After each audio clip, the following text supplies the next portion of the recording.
Last week, the decentralized social media we are building got spammed with disgusting scat videos by some mentally ill degenerate troll. This has occurred because the key and captcha generation that we previously used to prevent spam can now easily be abused by AI cheaply and quickly. This enables spammers and trolls to spam thousands of posts in a matter of minutes. This also meant that if we tried to block a base 58 address, the spammer could instantly generate a new address for free and continue spamming.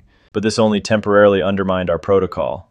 To prevent this in the future, we are going to mandate that posters register with a crypto domain like ENS or SNS, and then blacklist the addresses of spammers. Simultaneously, the devs are now working on an early-stage attestation system with some sort of SMS or email verification, owning some sort of crypto or NFT to post and whitelist invite filter. The devs are also open to ideas on maximizing decentralization while preventing spam posting. Thanks for watching, and in the next video, I'll teach you how to link your crypto domain to your Plebbit address so you can post.